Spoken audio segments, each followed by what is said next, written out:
In the 1950s, Hollywood wasn't just about glamour, movie premieres, and star power. It was also about fear. Fear of being labeled, fear of losing your career, and fear of being accused of something that, in Cold War America, carried devastating consequences.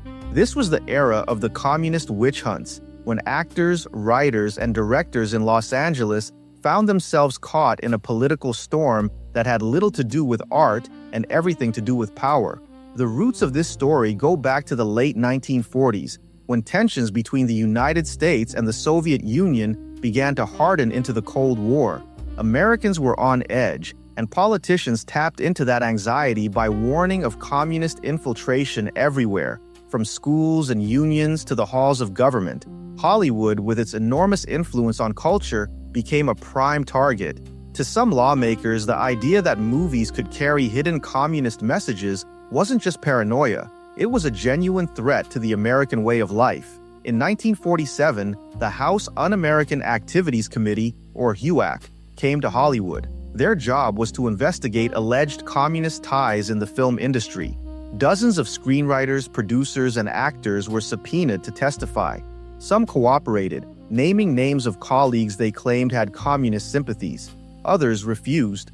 Those who resisted, known later as the Hollywood 10, argued that the hearings violated their First Amendment rights. For their defiance, they were cited for contempt of Congress and sent to prison. The HUAC hearings created a chilling effect that spread across Los Angeles. Studios, worried about their bottom line and public backlash, began compiling blacklists, lists of people who were suspected of having communist ties or who had refused to cooperate with HUAC. Being on the blacklist didn't require evidence. Rumor, association, or even silence could be enough.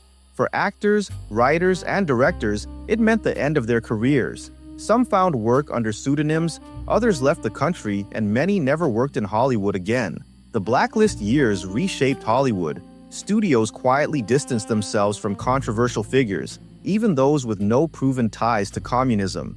Actors like Lee J. Cobb, Sterling Hayden, and Elia Kazan testified before HUAC and named names, a decision that protected their own careers but ruined the lives of others.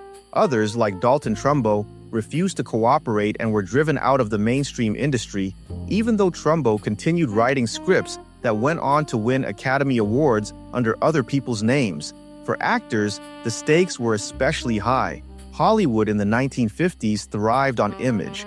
A star wasn't just an entertainer, they were a brand. To be accused of communist sympathies was to be branded un-American at a time when patriotism was considered absolute.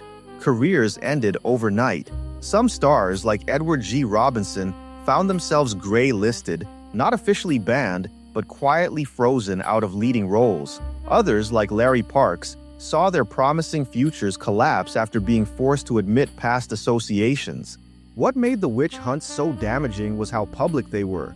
Hearings were covered in newspapers across the country, and testimony was printed for everyone to read. An accusation didn't just affect work in Hollywood, it carried social stigma. Neighbors, schools, and even churches turned against those who were targeted. Families were torn apart by suspicion. For many, the fear wasn't only about losing a career, it was about losing their place in society. The secrecy surrounding the blacklist added to the fear. Studios didn't publish the lists, but everyone knew they existed.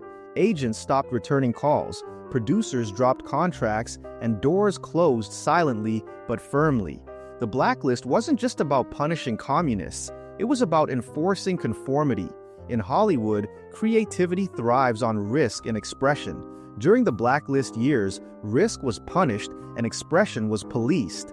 Los Angeles itself was transformed by the climate of fear. The city that had always marketed itself as a dream factory became a cautionary tale.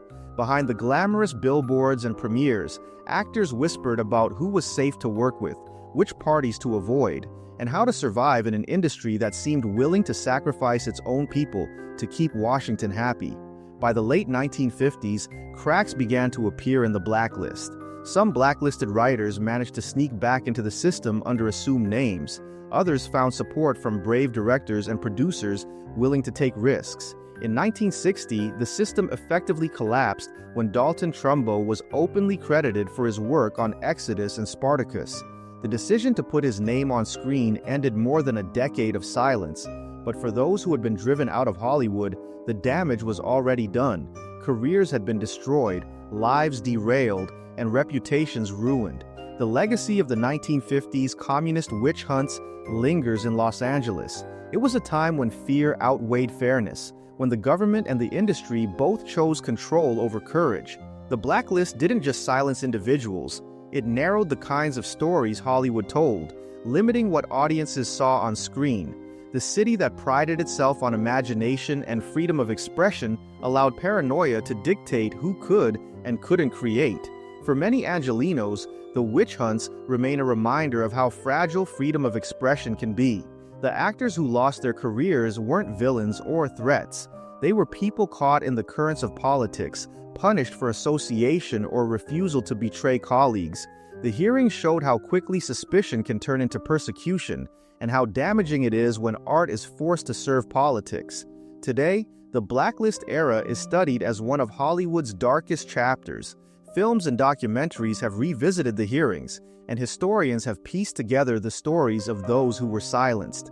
In Los Angeles, where the industry still thrives, the memory of that period is a warning that creativity suffers when fear is allowed to control it. The 1950s communist witch hunts that targeted actors weren't just about politics. They were about power, control, and the cost of standing up or failing to stand up in a system that demanded loyalty above truth. They remind us that Hollywood, for all its glamour, has always been a place where dreams and dangers exist side by side. And for the actors whose careers ended in whispers and closed doors, the scars of that time never fully faded.